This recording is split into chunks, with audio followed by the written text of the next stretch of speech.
Welcome to Sleepy Quill Stories today.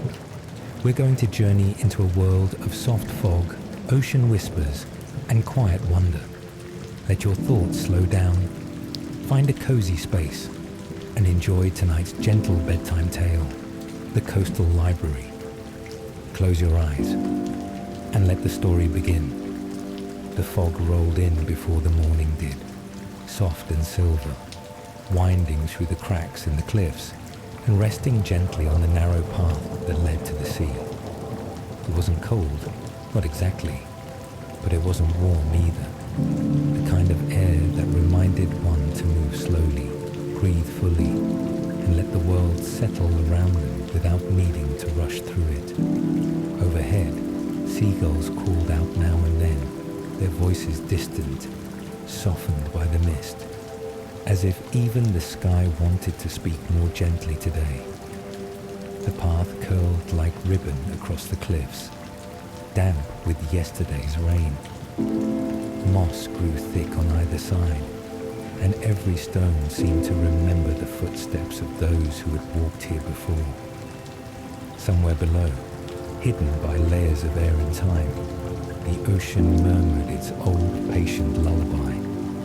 It was the kind of morning that didn't announce itself, but rather unfolded, like a page turned in silence. And there, just beyond the bend in the path, almost hidden by the slope of the land and the hush of the sea, stood the coastal library. It looked as though it had been grown rather than built. Tall stone walls, weathered and soft at the edges, rose up from the earth like something long settled and wholly accepted by the land around it. Ivy clung lazily to its sides, draping over arched windows that glowed faintly from within. The roof sloped in gentle angles, gathering mist in its shingles. The great oak door stood half open, as though it had known someone was coming and simply decided not to make them knock. There was no sign. No name carved above the arch, no hours posted, no lanterns lit to beckon passers-by. But still, it called. Steps approached the door, soft, uncertain, and slightly damp from the walk along the path. The wood beneath gave a quiet creak as the threshold was crossed, and with it, the outside world seemed to pause. Inside it was quiet, not silent, never silent, but filled with a deeper kind of hush, the kind made by the presence of many quiet things all sharing the same breath. The scent of old paper and cedar mixed with the faint trace of salt, like a letter left too long on a windowsill. The floorboards were wide and worn, their surfaces buff smooth not by polish, but by years of footsteps, slow and unhurried.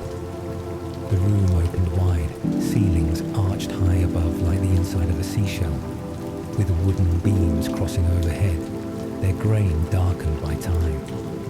Light poured in through the tall windows, soft and golden grey, filtered through fog and age. Dust floated in it like memory. Rows of shelves stretched up the walls, uneven and crammed, some bowing gently under the weight of their contents. Books of all sizes and colours stood together like old friends in quiet conversation. Some were wrapped in cloth. Others bore gold leaf lettering so faded it could barely be seen. None of them seemed to mind the dust or the quiet. At the far end of the room, a fire crackled in a wide stone hearth. Not loudly, not busily, but steadily, as if it had always been burning and always would. Near it sat a single chair, deep and overstuffed, draped with a blanket the colour of sea glass. A low table beside it held a small steaming cup and a pair of reading glasses folded neatly atop a closed book. There were no footsteps now, just presence. The library seemed to exhale. Along one wall, beside a shelf marked only with a tiny carved moon, a small alcove opened to a winding staircase that led downward. The steps were stone, worn smooth in the centre, spiralling gently into shadow. Down below, though the fog didn't reach, the air grew cooler, more still. Lanterns lined the walls, their light low and golden. The lower level was quieter still, if such a thing were possible. Here the shelves curved in slow circles, like ripples in water, each ring deeper, more hidden. At the very center stood a round table, and on it a single book, unbound, pages loose, as if waiting to be gathered. The table had no chair, as if the book was not meant to be read sitting, but standing, present, aware. A finger touched the edge of one page. The paper was thick, textured, almost warm. The ink, deep and smooth, seemed still wet, though it did not smear. And there, not a title, not a chapter heading, but a phrase. The day begins before the sun knows it, and then another, just below. The story is already waiting. Up above, the fire shifted. Rain began to whisper on the roof.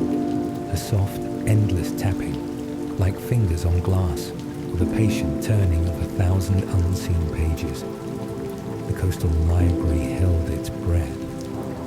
Outside the sea stretched wide and quiet, and the world turned one slow page further into the day. The sound of the rain grew steadier, brushing against the windows like a lullaby hummed by the sky itself. The hearth above crackled softly, while down below the circle of shelves stood in quiet ceremony, their curves holding stillness as sacred. Around the unbound book on the central table, the low golden lanterns flickered, never harsh, never hurried. Their light made the pages shimmer faintly, each one bearing no titles, only fragments of thoughts, echoes and whispers, written in a script that seemed half-remembered.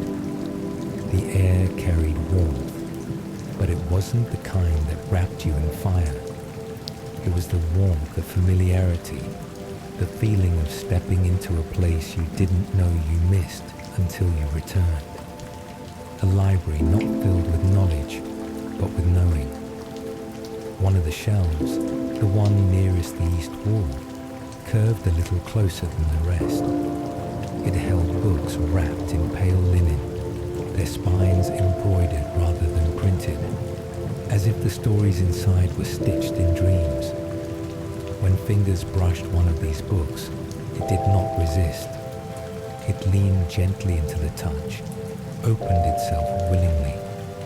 Inside, the pages were blank, at least at first glance, but the longer one looked, the more they began to see. The faint outlines of a beach at low tide, a window with rain tracing its surface, a cup of tea grown cold beside a half-finished letter. Not images, not memories, but the weight of moments. This was not a library of information. It was a library of feeling. Every shelf, every stair, every pane of glass remembered the quiet moments others had brought with them, and held them gently, not to display, but to comfort. To let the next visitor know they were not the first to feel what they were feeling. And as the minutes passed, the soft rhythm of the rain stitched itself into the very breath of the place. Somewhere above, a clock moved, though no one had heard it tick.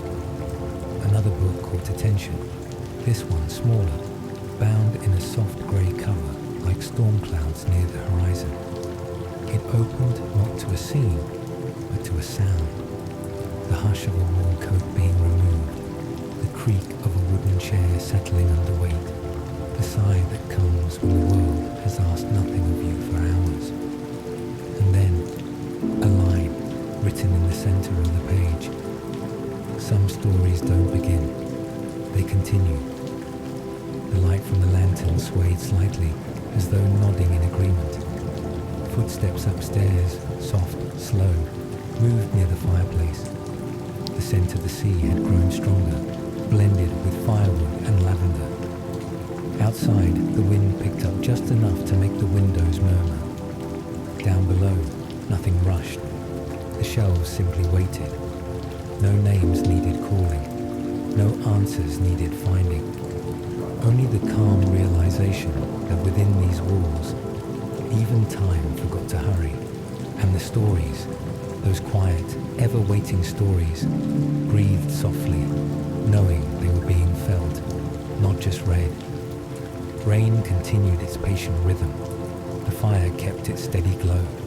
And deep within the library, the shelves remembered. They always did, and they always would. The afternoon did not arrive with fanfare. Instead, it drifted in quietly, hidden inside the steady rhythm of the rain and the deepening shadows that stretched across the floorboards.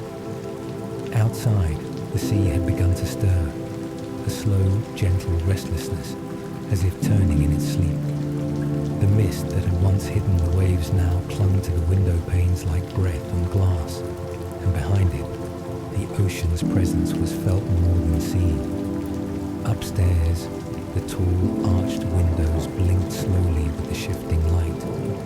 They were old glass, full of subtle ripples and imperfections, as though the world viewed through them was already softened, already part of the story.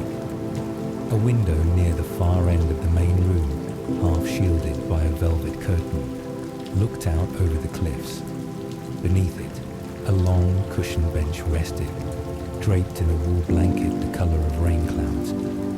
The seat bore the shape of many quiet hours. It was the kind of place that welcomed a soul without asking for conversation. From this window, the sea could be seen rolling in slow motion, grey layered on deeper grey, moving without urgency. The clouds above it mirrored its tone, as though sky and water had agreed not to trouble the day with brightness. A book lay open on the windowsill, not forgotten, but resting. Its pages fluttered slightly in the draft, and the words on the exposed sheet spoke softly. What you seek is not far. It only needs you to stop walking. There was no rush, only presence. The scent in the room had changed again. Less of old paper now, more of warm linen, of salted wind, of something baking in a kitchen far away. A memory maybe, or just the shape of comfort.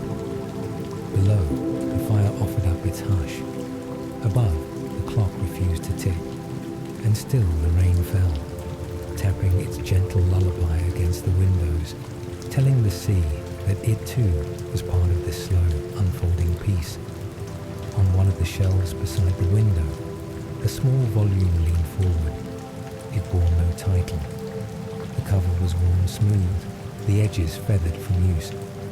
It opened to a page that held no words, just a faint outline of waves, drawn in a single line that never quite ended.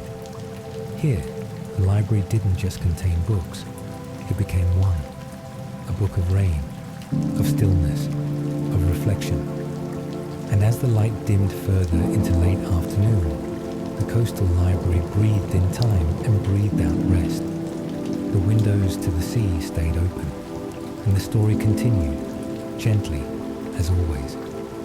Evening arrived like the slow closing of a heavy book. The light shifted gradually, sliding from grey to deep blue, settling into the crevices between books and beams. Shadows stretched long and softened into shapes that held no sharpness, no urgency. The rain had lessened but not stopped. It whispered still against the windows, more mist than fall now, like the breath of a dreaming sky. The hearth upstairs glowed steadier, brighter against the dimming light. Its warmth spread like a memory through the wooden floors, radiating into the shelves and the spaces between pages. The fire didn't flicker so much as sigh. Lamps had begun to glow throughout the library, not all at once, not with a switch or spark, but gradually, as though they too knew the rhythm of the day and the softness required of evening. Some stood tall beside armchairs, others tucked themselves into corners between shelves, casting golden pools of stillness. Each lamp glowed like it remembered the hand that once lit it. Near the central room, a round table had gathered a few books throughout the day. Not placed there, drawn there. Each had found its way, as if they had something to say to one another. They leaned on one another like dear friends, their spines touching, their covers relaxed. Above, the arched ceiling held the last light of the sky. It filtered through high windows like the faint glint of water catching firelight. The day's last sigh. By now, the scents in the library had changed again. A hint of chamomile lingered, drifting from somewhere unseen. Mixed with old paper and soft wool, it brought the hush of bedtime before anyone had spoken the word. There was no signal, no bell, but the library knew the hour had changed. Somewhere, a chair creaked slightly, easing under the weight of stillness. Another book opened on its own, a quiet invitation, not a demand. Its pages fluttered once, then rested flat. Inside only one line appeared. You are allowed to be at peace. The room agreed. Outside the sea had gone dark, not with threat, but with depth. It mirrored the sky above, a bowl of quiet held in both hands. The clouds had grown heavy and still, content now just to float. The lamps in the library glowed on, and with each soft breath of the walls and shelves, the space seemed to say, "Stay as long as you like. There is nowhere else you need to be." The world outside had surrendered to night. The rain had softened to a mist that clung to the glass, like a memory refusing to fade. The sea, now a silent expanse of ink, stretched endlessly beneath the unseen moon, its breath barely heard through the fog. The windows of the library glowed softly, beacons not of brightness, but of stillness. Inside, every sound had grown rounder, slower. The creak of floorboards was no longer a footstep, but a lull. The crackle of the hearth no longer flame, but comfort. The rustle of a turning page, a whisper in a familiar language. Downstairs, deeper in the library's quiet belly, another chamber had begun to stir, not with people, but with the gentle movements of objects remembering their place. The shelves down here were lower, wider, nestled close together like companions gathering for an evening tale. Each one held books whose spines had softened from years of touch, whose pages held warmth like hands once did. A lamp with a shade the color of mulled wine lit a nearby corner. Beside it, a table carved from driftwood supported a single velvet cushion. Not a seat exactly, but a place for pause, a place for laying down what no longer needs carrying. One of the books near this cushion was bound in midnight blue.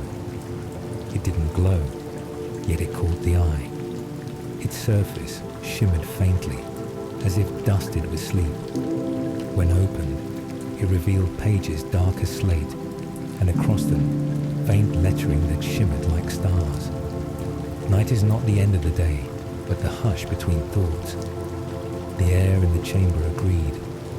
It was not still from emptiness, but from presence, the kind of quiet that only appears when nothing more is needed.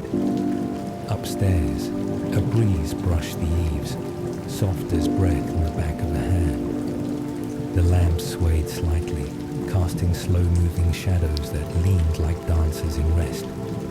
The scent in the air was now deeper. Lavender steeped in steam, wood smoke settling into wool. The library had folded itself into the arms of the evening, and the evening had opened its pages. From a nearby shelf, another book leaned forward. This one wore no cover at all, just soft, worn pages wrapped in ribbon. It did not open quickly. It breathed first. Then, on the first revealed page, a line. There are stories meant only for the night. And this was one of them. The lamps flickered, the fire hummed, and the night, patient and kind, began to write its own chapter between the pages of the quiet. The coastal library did not sleep. It simply became softer. And in that softness, something deep and wordless was understood. This was the hour for exhaling, the chapter between all others, the night between pages. The hour drifted into stillness, and stillness into quiet, and quiet into something more intimate. The lamps throughout the library now glowed low, their golden light breathing slowly against the darkened wood and sleepy stone. Shadows were no longer shadows. They were companions, resting in corners, folded beside bookshelves and window seats. The air itself had thickened with softness, like a blanket drawn higher. The rain, ever gentle, had quieted into mist once more, brushing faintly against the roof like a lullaby that only the building could hear.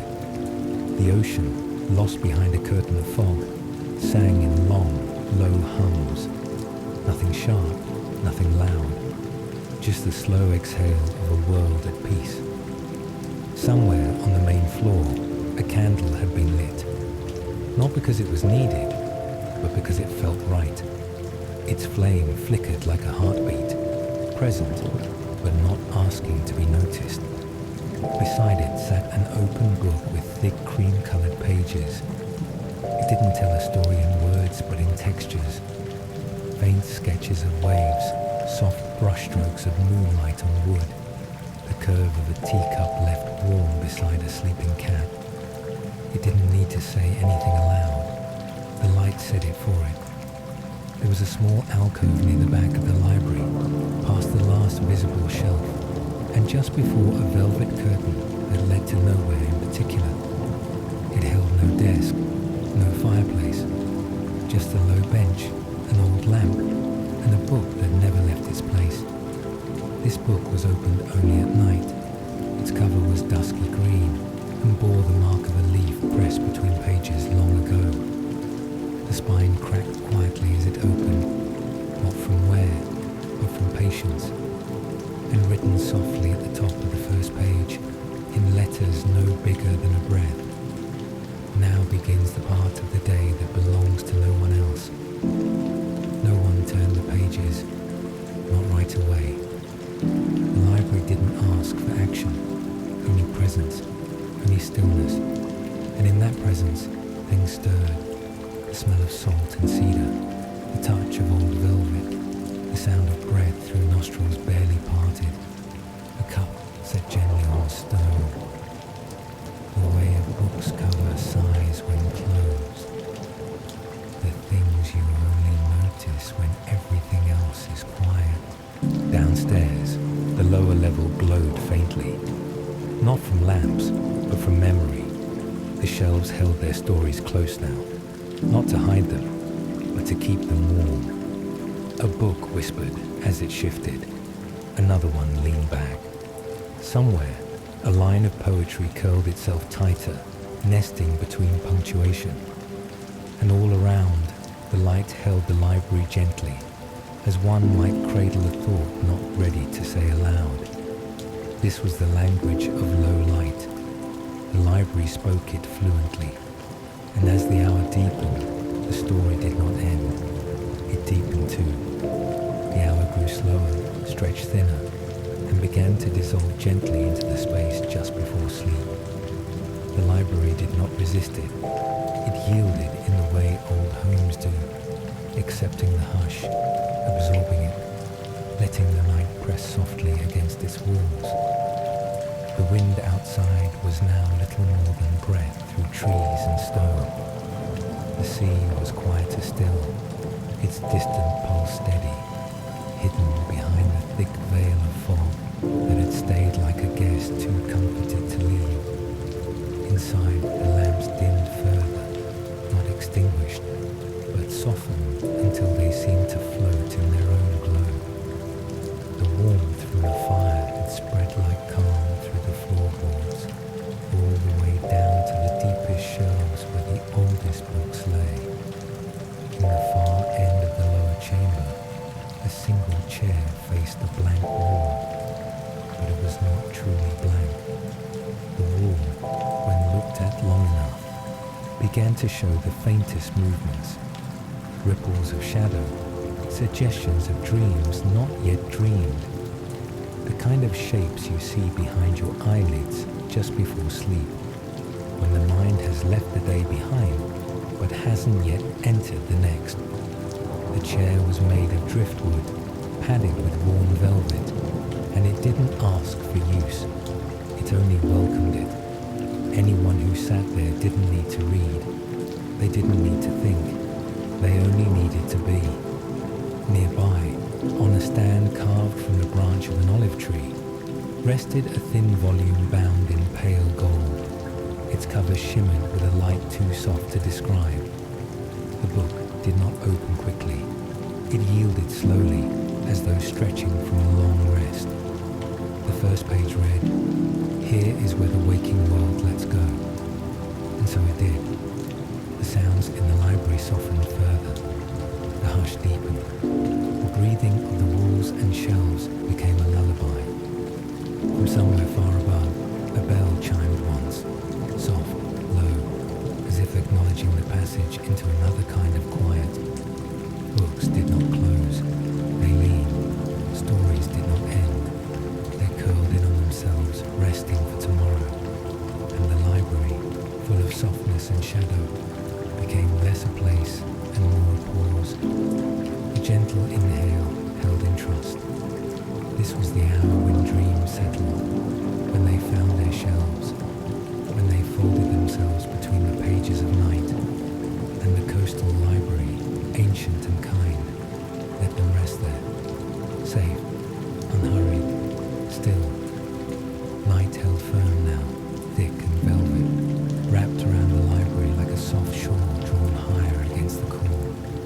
There was no difference between midnight and one, between now and a moment ago. Time had become still water, unmarked by hours, stirred only by the slow rhythm of breath and the occasional flutter of a page. The windows were black mirrors, reflecting only the glow of the lamps within. The sea outside had quieted to a hush so constant, so low, it felt like the earth's own heartbeat, slow, steady, endlessly patient. Inside the library, everything had grown slower still. No voices, no footsteps, only presence. And in this deep, sacred pause, the stars, though hidden behind layers of fog and slate sky, seemed somehow closer, not to the eye, but to the feeling. They lived in the stillness now, scattered in the quiet like small points of calm between thoughts. There was a table in the farthest reach of the main room, nestled between shelves that bowed inward slightly, as though cradling the space with care. On that table rested a glass dome, and within it a single dried flower. It had no label, no story attached, but when the light from a nearby lamp touched it just so, tiny reflections appeared on the dome's surface. Stars, it seemed, caught inside the glass, moving slowly, barely, but moving all the same. Next to it lay a single slip of paper, weighted gently by a smooth stone. On it, a line, written in a hand that seemed almost like a whisper. Even silence carries stars. It wasn't meant to be understood with the mind. It was meant to be felt. Near the stairwell, a book resting half open on a bench had begun to hum. Not a sound, a feeling, as if it was remembering a lullaby, the kind that no one sings anymore, but still drifts on the air when no one is trying too hard to listen. All around, the library breathed in this hush and exhaled something even gentler. The stars between the fog, the quiet between dreams, the silence between stars. And though no one spoke, the books understood. Though no one moved, the stories leaned toward each other, together in stillness, together in the dark. until morning chose to wake the sky.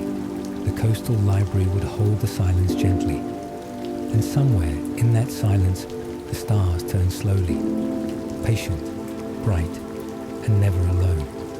It began as a breath, not sound, not light, just the faintest lifting of the darkness.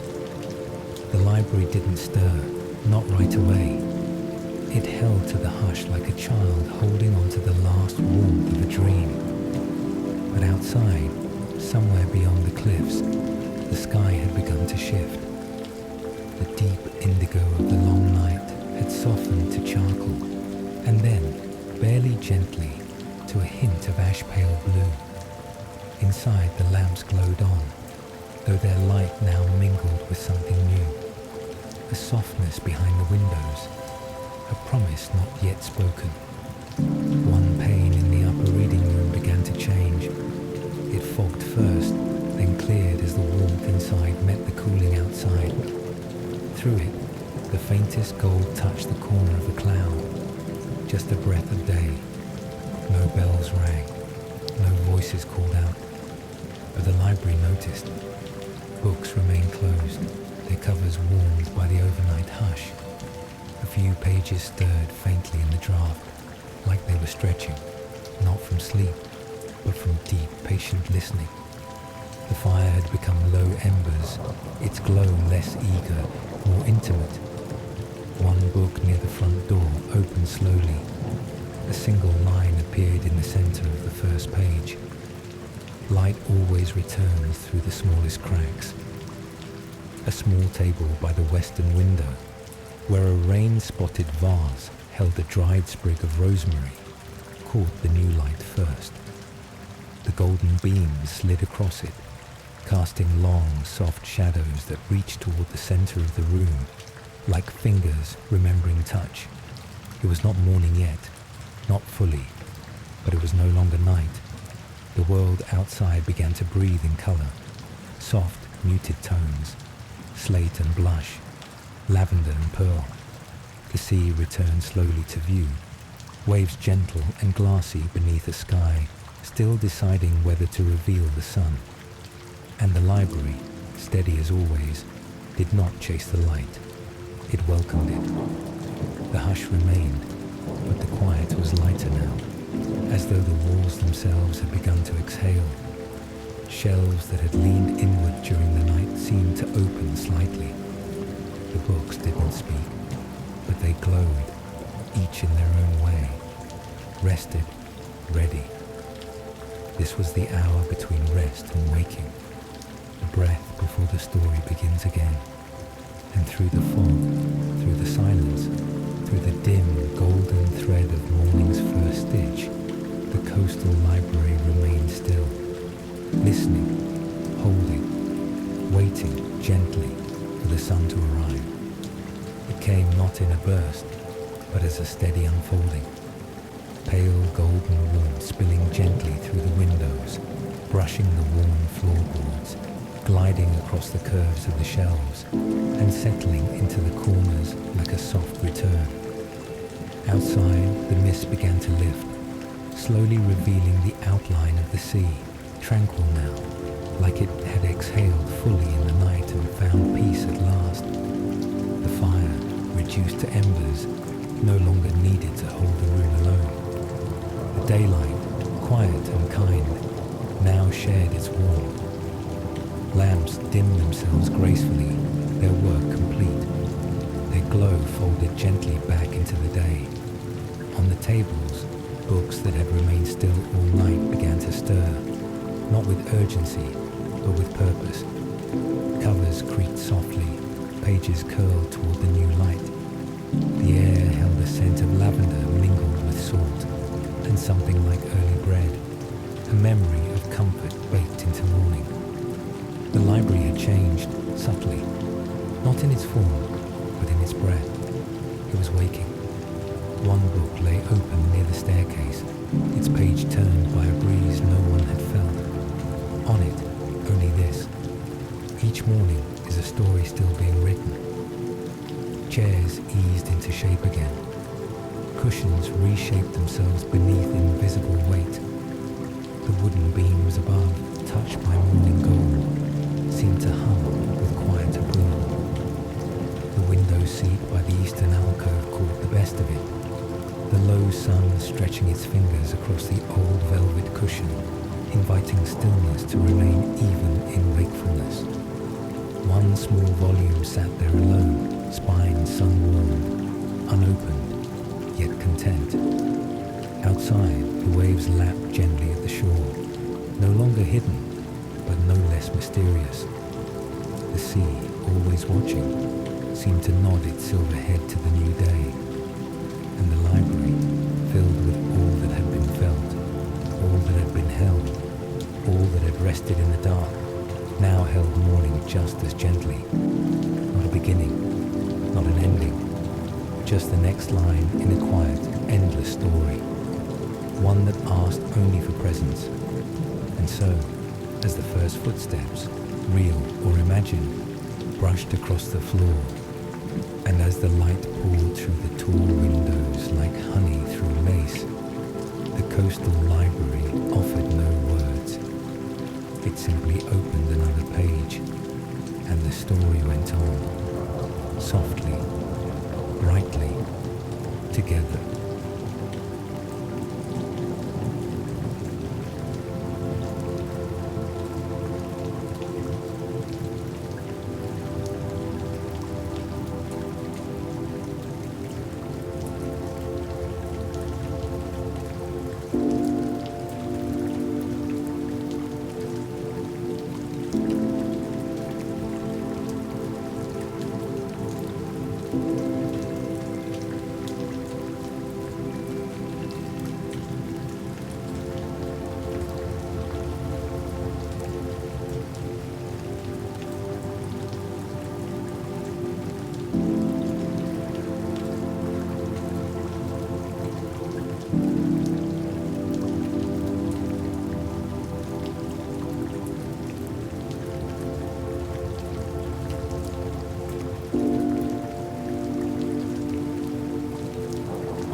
you.